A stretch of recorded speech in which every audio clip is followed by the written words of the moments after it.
PSC ട്യൂട്ടോറിയലിൻ്റെ പുതിയൊരു അധ്യായത്തിലേക്ക് എല്ലാവർക്കും സ്വാഗതം. നമ്മുടെ ഇന്നത്തെ വീഡിയോയിൽ പ്രീവിയസ് ഇയർ ക്വസ്റ്റ്യൻ പേപ്പറിൽ നിന്നും മലയാളം വിഭാഗത്തിലെ 10 ക്വസ്റ്റ്യനാണ് ഇന്ന് ഡിസ്കസ് ചെയ്യുന്നത്. ഫസ്റ്റത്തെ ക്വസ്റ്റ്യൻ, താഴെ പറയുന്നതിൽ ശരിയായ രൂപമേത്? ഹാർദം എന്ന വാക്കിൻ്റെ ശരിയായ രൂപമേതെന്നാണ് ചോദിച്ചേക്കുന്നത്. ഓപ്ഷൻ എ ഹാർദമാണ് ശരിയായ രൂപം. രണ്ടാമത്തെ ക്വസ്റ്റ്യൻ, താഴെ കൊടുത്തിരിക്കുന്നതിൽ പൂജക ബഹുവചനത്തിന് ഉദാഹരണം. പൂജക ബഹുവചനത്തിന് ഉദാഹരണം ഏതാണ്? ഓപ്ഷൻ ബി സ്വാമികളാണ് പൂജക ബഹുവചനത്തിന് ഉദാഹരണം. ബഹുമാനം അല്ലെങ്കിൽ ആദരവിനെ സൂചിപ്പിക്കുന്നതിനായി ഏകവചന രൂപത്തിൽ ബഹുവചന പ്രത്യയങ്ങളായ അർ, മാർ, കൾ തുടങ്ങിയവയിൽ ഏതെങ്കിലും ചേർക്കുന്നതാണ് പൂജക ബഹുവചനം. ബാക്കിയുള്ള ഓപ്ഷൻസ് അധ്യാപകർ, വിദ്യാർത്ഥികൾ, ദൈവങ്ങൾ, ഇതൊക്കെ എന്താണ്? അലിംഗ ബഹുവചനമാണ്. 73ാമത്തെ ക്വസ്റ്റ്യൻ, ബഹുലം എന്ന പദത്തിൻ്റെ വിപരീത പദം ഏത്? ബഹുലം എന്ന പദത്തിൻ്റെ വിപരീത പദം ഏതാണ്? ഓപ്ഷൻ സി വിരളം. ഓപ്ഷൻ സി വിരളമാണ് ബഹുലം എന്ന പദത്തിൻ്റെ വിപരീത പദം. കഠിനം എന്ന പദത്തിൻ്റെ വിപരീത പദം ഏതാണ്? കഠിനം. കഠിനത്തിന് നമുക്ക് മൃദുലം അല്ലെങ്കിൽ ലളിതം എന്ന് പറയാം അല്ലേ? അതുപോലെ മൃദുലം എന്ന പദത്തിന് വിപരീത പദം കഠിനമാണ്. കഠിനത്തിന് മൃദുലം, മൃദുലത്തിൻ്റെ വിപരീത പദം ഏതാണ്? കഠിനം. അതുപോലെ ആധിക്യം എന്ന വാക്കിൻ്റെ വിപരീത പദം ഏതാണ്? വൈരല്യം. വൈരല്യമാണ് ആധിക്യം എന്ന് പറയുന്ന വാക്കിൻ്റെ വിപരീത പദം. അടുത്ത question, beat the iron when it is hot എന്നതിന് സമാനമായ മലയാളത്തിലെ ചൊല്ലേത്? Beat the iron when it is hot എന്താണ്? കാറ്റുള്ളപ്പോൾ പാറ്റണം അല്ലേ? ഓപ്ഷൻ ഡി ആണ് കറക്റ്റായിട്ടുള്ള ആൻസർ. കാറ്റുള്ളപ്പോൾ പാറ്റണം. അടുത്ത, ഒത്തുപിടിച്ചാൽ മലയും പോരും എന്താണ്? യൂണിറ്റി സ്ട്രെങ്ത് അല്ല, യൂണിറ്റി സ്ട്രെങ്ത് ആണ് ഒത്തുപിടിച്ചാൽ മലയും പോരും. അതുപോലെ മെല്ലെ തിന്നാൽ മുള്ളും തിന്നാം, അല്ലെങ്കിൽ നമ്മൾ പറയും പയ്യെ തിന്നാൽ പനയും തിന്നാം എന്നൊക്കെ പറയുന്നത് ഏതാണ്? Slow and steady wins the race. Slow and steady wins the race. പയ്യെ തിന്നാൽ പനയും തിന്നാം, അല്ലെങ്കിൽ മെല്ലെ തിന്നാൽ മുള്ളും തിന്നാം എന്നൊക്കെ അർത്ഥം വരുന്ന ചൊല്ലാണ്. 75ാമത്തെ ക്വസ്റ്റ്യൻ, 5-6 ദിവസമായല്ലോ ഈ തിണ്ണയിൽ ഇരിക്കാൻ തുടങ്ങിയിട്ട് എന്ന വാക്യത്തിൽ 5-6 എന്നത് ഏത് സമാസത്തെ കുറിക്കുന്നു? ആൻസർ ഓപ്ഷൻ ഡി ദ്വന്ദ്വൻ ആണ്. ദ്വന്ദ്വൻ എന്ന് പറയുന്ന സമാസത്തെയാണ് കുറിക്കുന്നത്. ഇവിടെ വിഭക്തി പ്രത്യയങ്ങൾ കൂടാതെയുള്ള പദപ്രയോഗമാണ് സമാസം എന്ന് പറയുന്നത്. രാവണൻ്റെ പുത്രി എന്നതിൽ ഇൻ്റെ ആണ് വിഭക്തി കുറി. ഇതില്ലാതെ പദങ്ങളെ തമ്മിൽ യോജിപ്പിച്ചാൽ രാവണപുത്രി എന്നാകും. ഇതാണ് സമാസം എന്ന് പറഞ്ഞാൽ. ഒരു സമാസത്തിൽ 2 പദങ്ങൾ ഉണ്ടായിരിക്കും.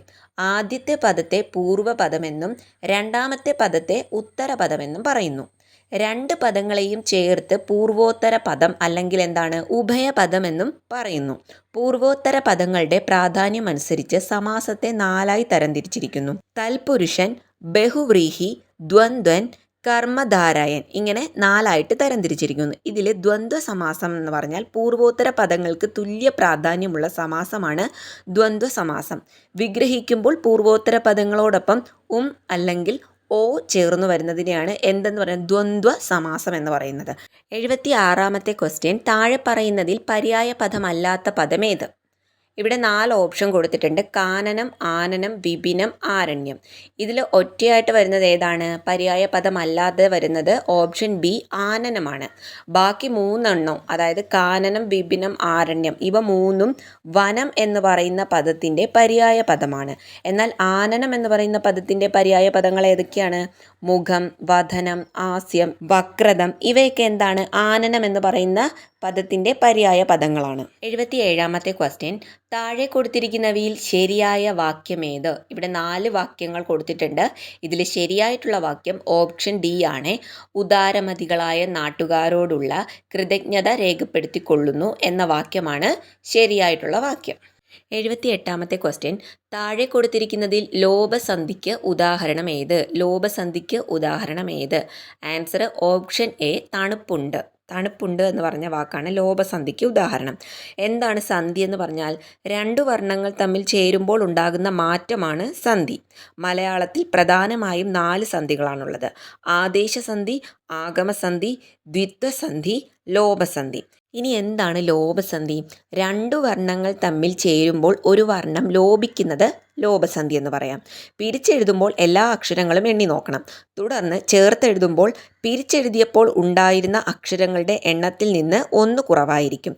എന്നാൽ ലോഭം. അതായത് ഉദാഹരണം പറയുവാണെങ്കിൽ ഇപ്പോൾ വന്നില്ല എന്ന് പറഞ്ഞൊരു വേർഡ്, വന്നില്ല എന്ന് പറഞ്ഞൊരു വാക്കിനെ നമ്മൾ പിരിച്ചെഴുതുമ്പോൾ എങ്ങനെയാണ് വരുന്നത്? വന്നു പ്ലസ് ഇല്ല, വന്നു പ്ലസ് ഇല്ല എന്ന് പറഞ്ഞ വാക്കിൽ 4 അക്ഷരങ്ങളാണുള്ളത്. എന്നാൽ ഈ വന്നു പ്ലസ് ഇല്ല എന്ന് പറഞ്ഞ വാക്കിനെ കൂട്ടി ഒരുമിച്ച് എഴുതിയപ്പോൾ വന്നില്ല എന്ന് പറഞ്ഞ വാക്കിൽ 3 അക്ഷരങ്ങളേ ഉള്ളൂ. അവിടെ ഒരു അക്ഷരം കുറവല്ലേ? അപ്പോൾ അങ്ങനെയുള്ളതിനെ എന്തെന്ന് പറയാം?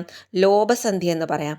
ഇവിടെ തണുപ്പുണ്ട് എന്ന് പറഞ്ഞ വാക്കിൽ തണുപ്പ് പ്ലസ് ഉണ്ട്. അപ്പം 2 വാക്കുകളാണ് അവിടെ കിട്ടിയത്. ഈ 2 വാക്കിലും നമ്മൾ പിരിച്ചെഴുതിയപ്പോൾ അക്ഷരങ്ങൾ എത്ര എണ്ണം കിട്ടി? തണുപ്പുണ്ട് എന്ന് പറഞ്ഞതിൽ 5 അക്ഷരങ്ങളുണ്ട്. എന്നാൽ ഈ 5 അക്ഷരങ്ങൾ തമ്മിൽ നമ്മളിപ്പം ആ ഒരു വാക്കിനെ ചേർത്ത് എഴുതിയപ്പോൾ തണുപ്പുണ്ട് എന്ന് പറഞ്ഞ ഒരു ഒറ്റ വാക്ക് കിട്ടി. അപ്പോൾ ഈ തണുപ്പുണ്ട് എന്ന് പറഞ്ഞ വാക്കിൽ എത്ര അക്ഷരങ്ങളുണ്ട്? 4 അക്ഷരങ്ങളുണ്ട് അല്ലേ? അതിനെ പിരിച്ചെഴുതിയപ്പോൾ അതിൽ എത്ര അക്ഷരങ്ങളുണ്ട്? 5 അക്ഷരങ്ങളുണ്ടായിരുന്നു. എന്നാൽ അതിനെ ചേർത്ത് എഴുതിയപ്പോൾ 4 അക്ഷരങ്ങളേ ഉള്ളൂ. ഒന്ന് കുറവാണ്. ഒന്ന് കുറവായതിനാൽ ഇത് എന്ത് സന്ധിയാണെന്ന് പറയാം? ലോപസന്ധിയാണെന്ന് പറയാം. 79ാമത്തെ ക്വസ്റ്റ്യൻ, ശോണിമ എന്ന പദത്തിൻ്റെ അർത്ഥം. ശോണിമ എന്ന പദത്തിൻ്റെ അർത്ഥം എന്താണ്? ഓപ്ഷൻ സി ആണ് ചുവപ്പ്. ചുവപ്പ് എന്ന് പറയുന്ന പദത്തിൻ്റെ അർത്ഥമാണ് ശോണിമ. ശോണിമ എന്താണ്? ചുവപ്പ്. 80ാമത്തെ ക്വസ്റ്റ്യൻ, മായൻ ഏത് നോവലിലെ കഥാപാത്രമാണ്? മായൻ ഏത് നോവലിലെ കഥാപാത്രമാണ്? ഏതാണ്? ഓപ്ഷൻ സി ഉമ്മാച്ചു എന്ന് പറയുന്ന നോവലിലെ കഥാപാത്രമാണ് മായൻ. ഉമ്മാച്ചു ആരുടെ നോവലാണ്? ഉറൂബ് എന്ന തൂലികാ നാമത്തിൽ അറിയപ്പെട്ടിരുന്ന PC കുട്ടിക്കൃഷ്ണൻ രചിച്ച നോവലാണ് ഉമ്മാച്ചു. ഉമ്മാച്ചു മാത്രമല്ല, മിണ്ടാപ്പെണ്ണ്, അണിയറ, സുന്ദരികളും സുന്ദരന്മാരും, ഈ നോവലൊക്കെ ആരുടെയാണ്? ഉറൂബിൻ്റെ നോവലാണേ. അപ്പോൾ ഇന്നത്തെ വീഡിയോ എല്ലാവർക്കും യൂസ്ഫുൾ ആയിട്ടുണ്ടെന്ന് വിചാരിക്കുന്നു. വീഡിയോസ് യൂസ്ഫുൾ ആയിട്ടുണ്ടെങ്കിൽ ലൈക്ക് ചെയ്യാനും ഷെയർ ചെയ്യാനും കമൻറ്റ് ചെയ്യാനും മറക്കരുത്. കൂടുതൽ വീഡിയോസിനായി ചാനൽ ഒന്ന് സബ്സ്ക്രൈബ് ചെയ്ത് സപ്പോർട്ടും കൂടി ചെയ്യുക.